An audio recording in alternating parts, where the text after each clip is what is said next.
नमस्कार बच्चों, Pandey classes YouTube channel पर आप सभी लोगों का स्वागत है बेटा। Here mister Alauddin world record holder biology faculty Pandey classes for NEET UG. बेटा आज हम लोग डिस्कस करने वाले हैं प्लांट किंगडम के बारे में। तो बच्चों आज हम लोग डिस्कस करेंगे प्लांट किंगडम के बारे में। जो प्लांट होता है बेटा, सबसे पहले ये जाने कि प्लांट कैसा होता है। जो प्लांट होता है इससे पहले हम लोग थोड़ा जान ले आर.एच. विटकर साहब के बारे में। तो जो आर.एच. विटकर साहब थे, इन्होंने क्या दिया था? विटकर साहब इन्होंने दिया था, क्या बताओ? 5 किंगडम क्लासिफिकेशन सिस्टम। और 5 किंगडम क्लासिफिकेशन सिस्टम जो दिया था, इन्होंने कब दिया था? 1969 में। ठीक है ना, 1969 में इन्होंने 5 किंगडम क्लासिफिकेशन दिया था। और इनके 5 किंगडम क्लासिफिकेशन सिस्टम में कौन कौन से किंगडम आते हैं?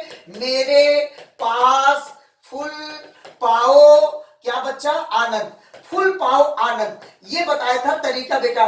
तो जो आपका मेरे मतलब होता है कौन? मोनेरा। और पास माने क्या होता है? प्रोटिस्टा। और प्रोटिस्टा के बाद कौन आता है आपका? फुल माने फंजाई। और पाओ माने क्या होता है? प्लांटी। और आनंद माने क्या होता है? एनिमैलिया। अब बच्चा यहां समझना कि ये जो आपका प्लांटी होता है, इसको जो है 5 किंगडम क्लासिफिकेशन सिस्टम में यहां पर जो है एक अलग किंगडम होता है प्लांटी। तो जो प्लांटी होता है उसमें कैसे ऑर्गेनिज्म आते हैं? तो ध्यान रखना, जो मोनेरा होते हैं उसमें प्रोकैरियोटिक ऑर्गेनिज्म आते हैं। और जो प्रोटिस्टा होते हैं उसमें यूनिसेलुलर यूकैरियोटिक ऑर्गेनिज्म आते हैं। और इसके बाद फंजाई यू माने मल्टीसेलुलर यूकैरियोट सैप्रोफिटिक ऑर्गेनिज्म उसमें आते हैं। और जो आपके प्लांटी होते हैं बेटा, उसमें मल्टीसेलुलर और जो है ऑटोट्रॉपस यूकैरियोटिक ऑर्गेनिज्म किसमें आते हैं? तो प्लांट में आते हैं। तो वही चीज पहले यहां पर लिखा पड़ा है, मेंशन किया गया है कि जो प्लांट होते हैं उसमें मल्टीसेलुलर यूकैरियोटिक क्लोरोफिलस ऑटोट्रॉपस, वो भी ऑटोट्रॉपस में कीमो ऑटोट्रॉपस की फोटो ऑटोट्रॉपस होते हैं ये। तो अब हम लोग देखेंगे बच्चा इसमें क्या क्या पढ़ना है। प्लांट किंगडम में हम लोग सबसे पहले पढ़ेंगे एल्गा के बारे में, देन जो है bryophyta, then pteridophyta, then gymnosperm और एंजियोस्पर्म के बारे में पढ़ेंगे बच्चा। इसमें बेटा ध्यान रखना कि जो आपका एल्गा होता है इसे fish of the plant kingdom कहते हैं या सीवीड्स कहते हैं। माने जो है इसे पादप जगत का मछली कहते हैं और इसी को जो है समुद्री खरपतवार कहते हैं। तो यहां पर मेंशन किया गया है कि जो आपका एल्गा होता है इसी को fish of the plant kingdom या सीवीड्स कहते हैं। ये बात आप लोग थोड़ा ध्यान रखना। अगली बात बच्चा, जो एम्फीबिया ऑफ जो है प्लांट किंगडम होता है उसे हम लोग कहते हैं, क्या बताओ? ब्रायोफाइटा को। ब्रायोफाइटा को एम्फीबिया प्लांट किंगडम माने उभयचर आप जो है पादप जगत कहते हैं। और रेप्टाइल आप प्लांट किंगडम किसको कहते हैं? टेरिडोफाइटा को। और जिम्नोस्पर्म जो होता है इसमें नेकेड सीड होता है, अभी हम लोग डिटेल में पढ़ेंगे। और जो एंजियोस्पर्म होता है उसका जो सीड होता है वो नेकेड नहीं होता, उसके ऊपर फ्रूट बाल या फ्रूट्स प्रेजेंट होते हैं। ठीक है ना। सबसे पहले यहां पर डिस्कस करेंगे क्रिप्टोगैमस प्लांट के बारे में। बेटा ध्यान रखना कि जो क्रिप्टोगैमस प्लांट है ये 2002 में और 2009 में सवाल पूछा था। एक जो है ऑप्शन दिया था इक्वी स्टेम। इक्वी स्टेम आपका सैलीजिनेला इक्वी स्टेम और जो है आपका सैलीजिनेला इक्वी स्टेम और जो है आपका साल्विनिया, ये एग्जांपल होते हैं टेरिडोफाइटा के। जो आपका इक्वी स्टेम होता है बच्चा, ये जो है सवाल पूछा गया था। मतलब ऐसे क्रिप्टोगैमस प्लांट ऐसे प्लांट जिसमें जो है सीड प्रेजेंट हो कि ना प्रेजेंट हो, बिना सीड के जो प्लांट होते हैं उसी को कहते हैं क्रिप्टोगैमस प्लांट। और ये सवाल पूछा गया था किसमें? जो है 2003 में और 2009 में। और इसका एग्जांपल एल्गी, ब्रायोफाइटा और कौन है बच्चा? टेरिडोफाइटा। और टेरिडोफाइटा का इक्वी स्टेम 2009 में पूछा गया था। ठीक है ना। तो अगला बात यह है फेनेरोगैमस प्लांट, जो विथ सीड होते हैं, मतलब सीड देने वाले प्लांट को फेनेरोगैमस प्लांट कहते हैं। सबसे पहले किसमें बना सीड? जिम्नोस्पर्म। और किसमें बताओ? एंजियोस्पर्म में। तो जिम्नोस्पर्म और एंजियोस्पर्म आपके फेनेरोगैमस प्लांट है। और जो आपका alga and bryophyta and pteridophyta है ये आपका क्रिप्टोगैमस प्लांट है बेटा। अगली बात इसमें पढ़ना है हमको क्लासिफिकेशन सिस्टम के बारे में। जो क्लासिफिकेशन सिस्टम है इसमें old and new classification system है। तो बच्चा जो आपका ओल्ड क्लासिफिकेशन सिस्टम है, तो ध्यान रखना ओल्ड, क्या, एक सेकंड, जो ओल्ड क्लासिफिकेशन सिस्टम है, old classification system, classification old classification system है उसमें आता है सबसे पहले आर्टिफिशियल क्लासिफिकेशन सिस्टम, और दूसरा कौन पढ़ना है, नेचुरल क्लासिफिकेशन सिस्टम, और तीसरा पढ़ना इवोल्यूशनरी क्लासिफिकेशन सिस्टम, या इसी को कहते हैं फाइलोजेनेटिक क्लासिफिकेशन सिस्टम। और जो आपका न्यू क्लासिफिकेशन सिस्टम है उसमें जो है हम लोगों को पढ़ना है न्यू क्लासिफिकेशन सिस्टम में सबसे पहले न्यूमेरिकल टैक्सोनॉमी, दूसरा साइटोटैक्सोनॉमी और तीसरा कीमोटैक्सोनॉमी। इसके बारे में हमें डिटेल में पढ़ना है बेटा, ठीक है ना। चलते हैं आगे बेटा। यहां देखना, सबसे पहले हम लोग डिस्कस करने वाले हैं आर्टिफिशियल क्लासिफिकेशन सिस्टम के बारे में। आर्टिफिशियल क्लासिफिकेशन सिस्टम जो होता है बेटा ये आपके सामने है। आर्टिफिशियल क्लासिफिकेशन सिस्टम सबसे पहले कौन दिया था, तो ध्यान रखना गिवन बाय कैरोलस लीनियस, इसको दिया था लीनियस साहब ने। और ये जो है आपका ध्यान रखना अर्लीस्ट क्लासिफिकेशन सिस्टम है, और ये यूज किया जाता है only gross superficial morphological character. ये लाइन याद रखना, ये भी पूछा गया है। और इसमें जो बेस होता है habitat, colour and number, shape of leaf के बेस पर जो है ये क्लासिफिकेशन किया जाता है। मेनली इसका जो बेस होता है वो होता है वेजिटेटिव, और अगली बात जो है नंबर ऑफ एंड्रोसियम स्ट्रक्चर के बेस पर जो है कैरोलस लीनियस ने आर्टिफिशियल क्लासिफिकेशन सिस्टम दिया था। एक बात ध्यान रखना कि आर्टिफिशियल क्लासिफिकेशन सिस्टम अगर एक टर्म में पढ़ना हो तो ध्यान रखना कि अगर जो है एक्सटर्नल स्ट्रक्चर या मार्फोलॉजिकल स्ट्रक्चर के बेस पर क्लासिफिकेशन किया जाता है तो उसे हम लोग कहेंगे आर्टिफिशियल क्लासिफिकेशन सिस्टम, ठीक है ना। तो इसमें एक प्रॉब्लम था कि दो artificial classification system equal weightage देता था, किसको, वेजिटेटिव कैरेक्टर को भी और जो है किसको, सेक्सुअल कैरेक्टर को भी। ये जो एक्सेप्टेबल नहीं है। वेजिटेटिव और सेक्सुअल दोनों कैरेक्टर को कैसे जो है इक्वल वेट दोगे। जो वेजिटेटिव कैरेक्टर होता है एनवायरनमेंट के चेंज होने से वो चेंज हो जाता है। तो इस जो है क्लासिफिकेशन सिस्टम में जो गलतियां थी वो ये था कि ये वेजिटेटिव और सेक्सुअल कैरेक्टर को इक्वल वेटेज देते थे। और आर्टिफिशियल क्लासिफिकेशन सिस्टम वो कौन दिया था, तो आप लोग बताना, कैरोलस लीनियस साहब ने दिया था। और अगली बात जो है ये मार्फोलॉजी के बेस पर अगर जो है क्लासिफिकेशन सिस्टम किया जाए तो वो क्या कहलाएगा, artificial classification system. Artificial classification system shape of androecium, तो स्ट्रक्चर ऑफ एंड्रोसियम के बेस पर कौन दिया था, लीनियस साहब ने। बेटा दूसरा हेडिंग है numerical natural classification system. Natural classification system given by Bentham and Hooker. ये सवाल 1988 और कब पूछा था, 1999 में ये जो है सवाल पूछा गया था। अब ध्यान रखना कि जो बेंथम और हुकर साहब ने ये क्लासिफिकेशन सिस्टम दिया था, नेचुरल क्लासिफिकेशन सिस्टम, ये किसके लिए था, तो फ्लावरिंग प्लांट के लिए था, ठीक है ना। और इसमें ध्यान रखना कि ये ऐसा क्लासिफिकेशन सिस्टम है अगर केवल एक्सटर्नल कैरेक्टर लोगे तो आर्टिफिशियल और एक्सटर्नल एंड इंटरनल दोनों फीचर इंक्लूड किया जाएगा तो वो आपका नेचुरल क्लासिफिकेशन सिस्टम कहलाएगा। इसमें बच्चा जैसे एग्जांपल दिया है अल्ट्रा स्ट्रक्चर, एनाटॉमी, एम्ब्रियोलॉजी और फाइटोकेमिस्ट्री, इसके बेस पर अगर क्लासिफिकेशन सिस्टम की क्लासिफिकेशन किया जाता है तो वो कहलाएगा नेचुरल क्लासिफिकेशन सिस्टम और given by Bentham and Hooker for flowering plant. और याद रखना इसका बेस है morphology and anatomical structure, means external as well as internal structure. बच्चों अगला हेडिंग है फाइलोजेनेटिक क्लासिफिकेशन सिस्टम। जो फाइलोजेनेटिक क्लासिफिकेशन सिस्टम है इसी को कहते हैं इवोल्यूशनरी क्लासिफिकेशन सिस्टम, और यह सवाल पूछा गया था 1994 में।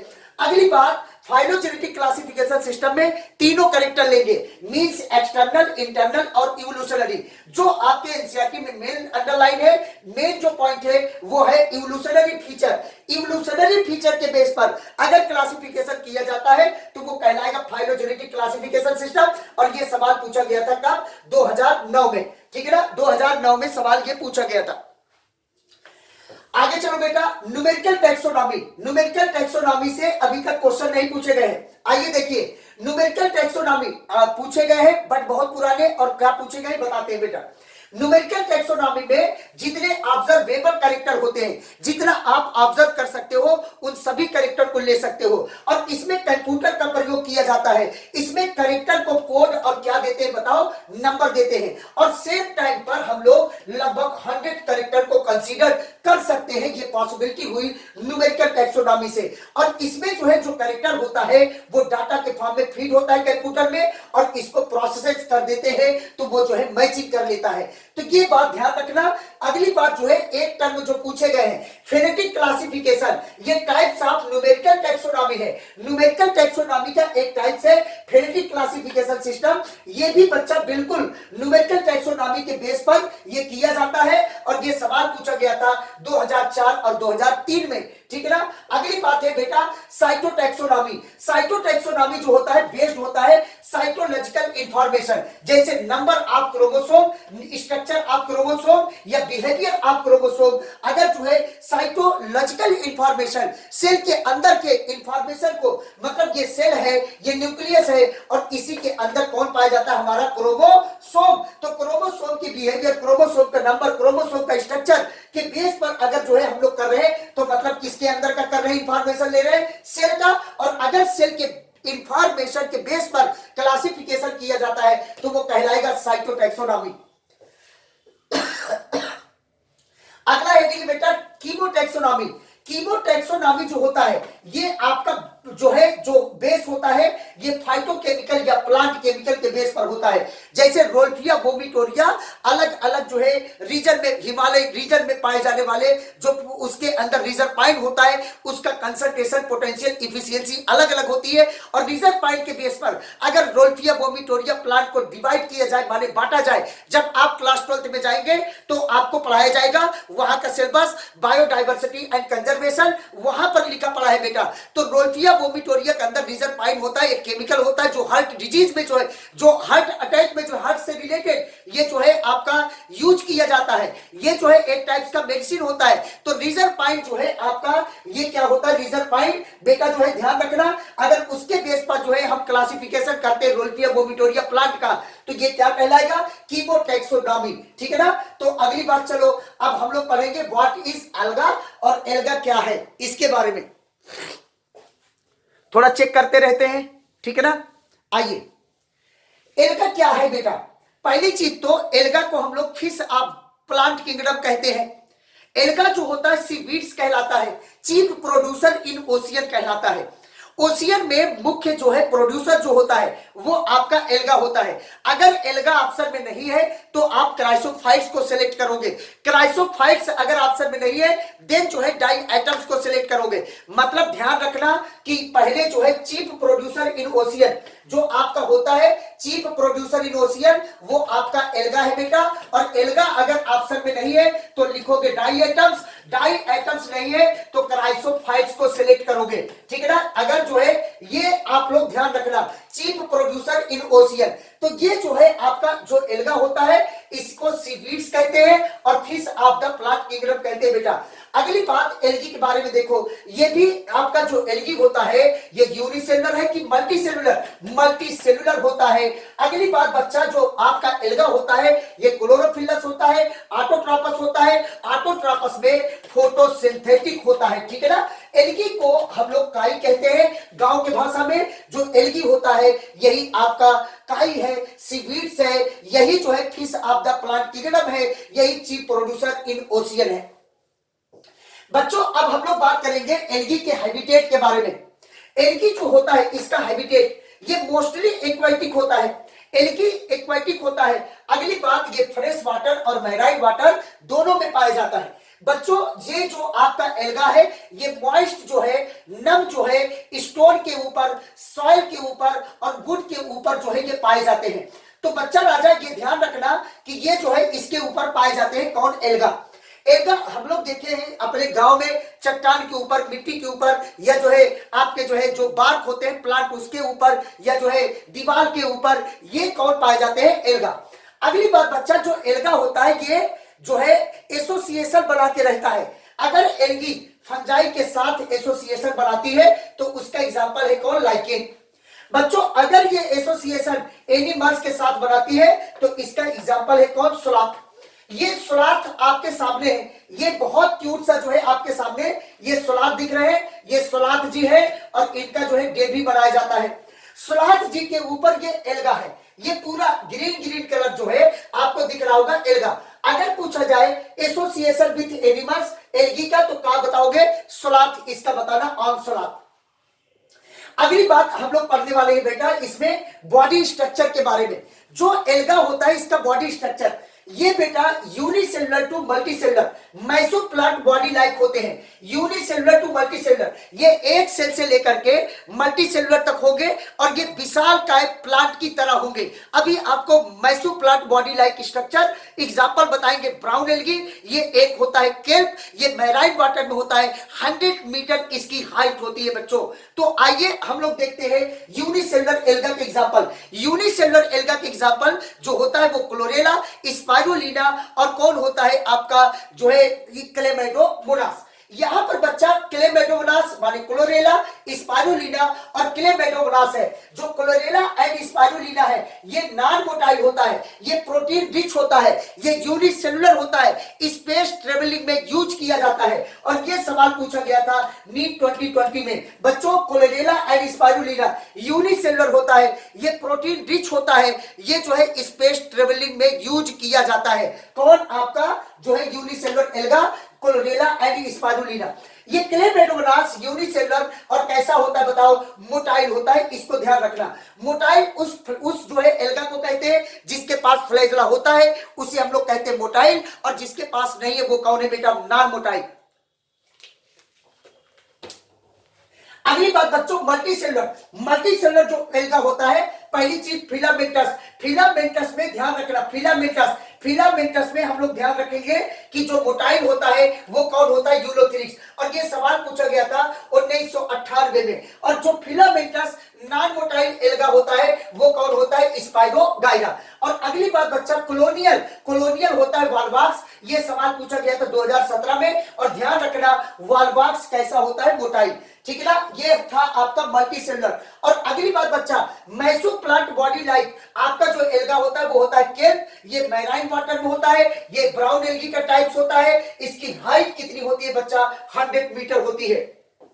तो बच्चों अभी हम लोगों ने पढ़ा एल्गा के किसके बारे में? एल्गा के जो है बॉडी स्ट्रक्चर के बारे में। एल्गा यूनिसेलुलर टू मल्टीसेलुलर मेसोप्लांट बॉडी लाइक स्ट्रक्चर दिखाता है। एल्गा अगर यूनिसेलुलर की बात करें तो उसका 3 एग्जांपल है, क्लोरेला, क्लेमेडोमोनास और स्पाइरुलिना। और जो आपका मल्टीसेलुलर फिलामेंटस मोटाइल की बात किया जाए तो यूलोथेरिक्स, मल्टीसेलुलर नॉन मोटाइल फिलामेंटस की बात किया जाए तो स्पाइरोगाइरा, और मल्टीसेलुलर कॉलोनियल की बात किया जाए तो वो आपका है वाल्वाक्स, वो भी कैसा होता है? मोटाइल।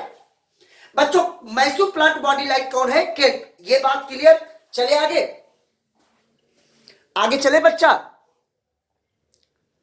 चलो आगे चलते हैं बेटा। अब हम लोग पढ़ेंगे एल्गा के बारे में जो है वो भी क्या? एल्गा के जो है रिप्रोडक्शन के बारे में। एक बार सवाल पूछा गया था 2013 में।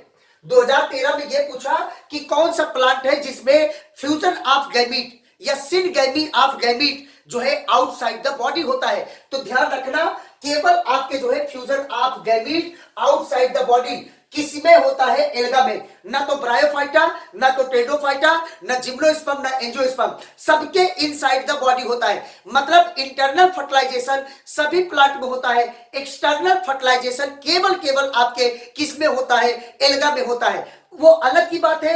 एल्गी एंड ब्रायोफाइटा, टेडोफाइटा का जो मेल गैमीट होता है वो ट्रांसपोर्ट बाय वाटर होता है, but fertilization outside the body केवल एल्गा में होता है, और इनसाइड द बॉडी आपके ब्रायोफाइटा, टेडोफाइटा, जिम्नोस्पर्म, एंजियोस्पर्म सब में होता है बच्चों।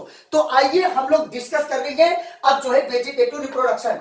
आप ध्यान रखना बेटा, वेजिटेटिव रिप्रोडक्शन बाय फ्रेगमेंटेशन होता है। किसमें किसमें? तो याद रखना बैक्टीरिया में, और किसमें बच्चा? तो याद रखना जो है एल्गा में, और किसमें बच्चा? याद रखना फंजाई में, और किसमें बच्चा? यूनिसेलुलर माने मोनेरा एंड प्रोटिस्टा में भी कह सकते हो। जो यूनिसेलुलर आपके ऑर्गेनिज्म होते हैं उसमें जो है वेजिटेटिव रिप्रोडक्शन बाय फ्रेगमेंटेशन होता है। ये खूब क्वेश्चन पूछे जाते हैं। चलिए बच्चों आगे देखते हैं एसेक्सुअल रिप्रोडक्शन। एल्गा में जो असेक्सुअल रिप्रोडक्शन होता है वो किसके थ्रू होता है बेटा? जू स्पोर के थ्रू होता है। होता है। आइए आगे देखते हैं। सेक्सुअल रिप्रोडक्शन कोई भी एक्स वाई जेड कोई भी हो ऑर्गेनिज्म, चाहे प्लांट हो चाहे एनिमल, उसमें फ्यूजन ऑफ गैमीट माने मेल गैमीट और फीमेल गैमीट के मिलने से आपका क्या होगा, सेक्सुअल रिप्रोडक्शन। बट बच्चा जो आपका एल्गा है उसमें जो है पढ़ाया जाता है कि जो आपका फ्यूजन ऑफ गैमीट है वो कितने टाइप्स का होता है, 3 टाइप्स का। Fusion of gamete 3 types in alga. एक होता है बच्चा कौन सा, सबसे पहला, एक सेकंड बेटा,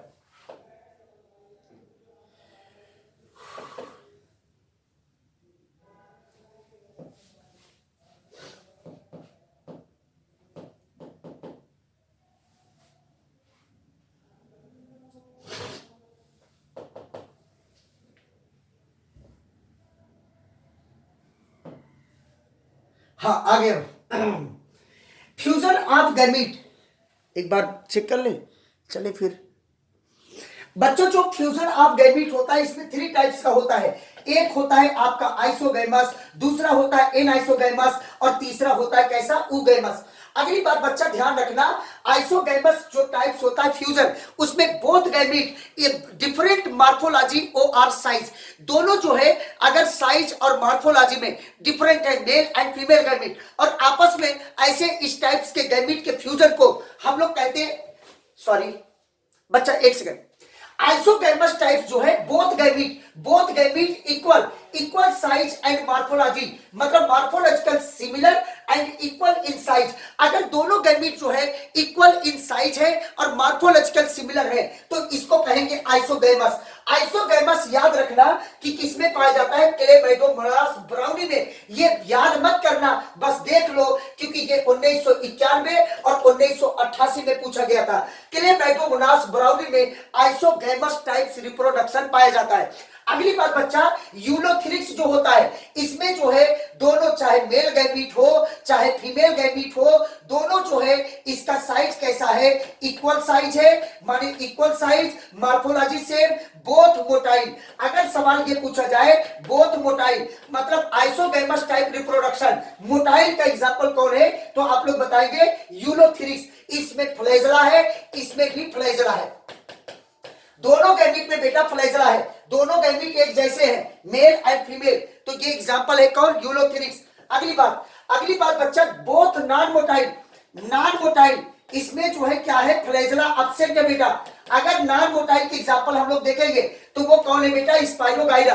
और ये सवाल 2014, 2013 और 2013 मैचिंग में और फिर जो है 2003 में ये सवाल पूछा गया है, कौन, स्पाइरोगाइरा वाला। तो ये बात ध्यान रखना कि ये आपका जो है same size and both non motile fusion of gamete किसमें होता है, स्पाइरोगाइरा में। ठीक है ना, चले आगे बेटा।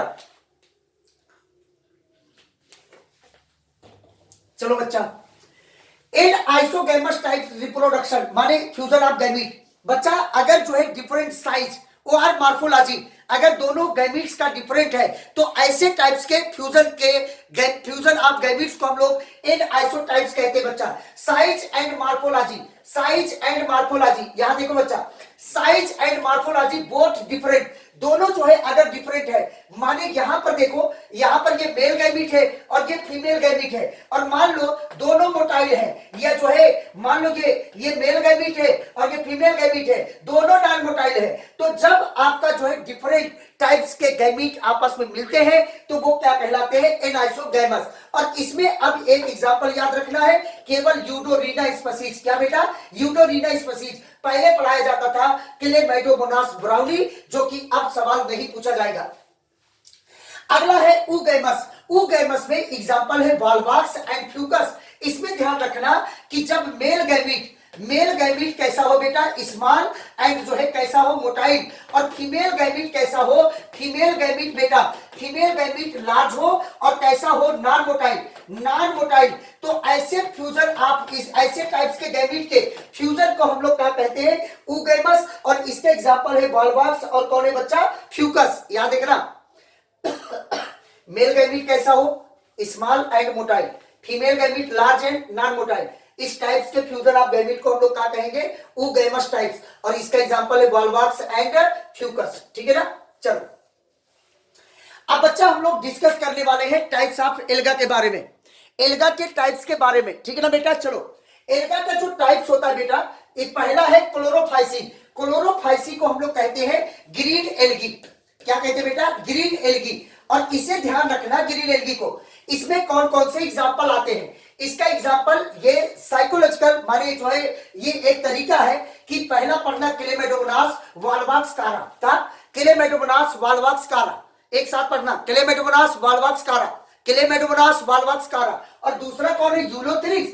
फिर बोलो स्पाइरोगायरा, क्लेमेडोमोनास वाल्वाक्सकारा, यूलोथेरिक्स, स्पाइरोगायरा। ऐसे याद रखना बच्चा, जैसे बोल रहे जिस सीक्वेंस में, जो सीक्वेंस है वो अपने आप में खुद ट्रिक है, ठीक है ना। तो याद रखना क्लेमेडोमोनास वाल्वाक्सकारा, यूलोथेरिक्स, स्पाइरोगायरा, यही तरीका है याद करने का।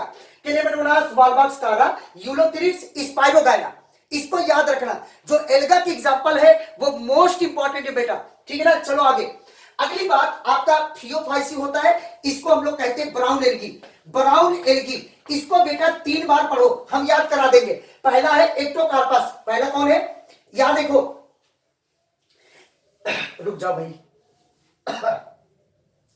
पहला है बेटा एक्टोकार्पस, दूसरा डिक्टोटा, और तीसरा लैमिनेरिया, चौथा सर्गासम, और पांचवा कौन है? फ्यूकस। एक्टोकार्पस, डिक्टोटा, लैमिनेरिया, सर्गासम और फ्यूकस। मतलब एक इसका ट्रिक देखो भाई, एक हाथ मारब एक्टोकार्पस, दुई हाथ मारब डिक्टोटा, लातेस मारब लैमिनेरिया, सारे फाट डाउन, सारे मतलब सर्गासम, और फाट डाउन मारे फ्यूकस। फिर से सुनना ध्यान से, एक हाथ मारब एक्टोकार्पस, दुई हाथ मारब डिक्टोटा, लातेस मारब लैमिनेरिया, सारे माने सर्गासम, फाट डाउन माने फ्यूकस। ये ब्राउन एल्गी की एग्जांपल, थियोफाइसी, ठीक है ना, थियोफाइसी की एग्जांपल है। चलो आगे चलते हैं, आगे चलते हैं। अगला अगला आपका एग्जांपल है बेटा रेड एल्गी। एक बार हम कहां गए? रेड एल्गी, याद रखना। एक बार हम कहां गए? मानो सिविल लाइन, सिविल लाइन जब गए तो स्कूटी लिए थे, और जो है ग्रीन जो है लाइट जल गई जो है, उसके बाद हम तब भी अपनी स्कूटी आगे नहीं बढ़ा रहे, और पीछे वाला कार वाला कह रहे भाई साहब पिप पिप पिप पिप पिप पिप कर रहे। हम कहे जी जी जी जी, स्कूटी खसका रहे, स्कूटी खसका रहे, पिप पिप जी जी। तो याद रखना पिप पिप, और हमने कहा G G. P for Porphyra, P for Polysiphonia, G for Gelidium, G for Gracilaria. इसका एग्जांपल याद रखना बच्चा, पिप पिप जी जी, पोरफाइडा, पॉलीसाइफोनिया, जेनेटियम एंड ग्लेसिलेरिया। इसको याद रखना। इसके बाद अगले क्लास में हम लोग डिस्कस करेंगे economic importance of alga and types of alga को डिटेल में। थैंक यू, धन्यवाद बच्चों।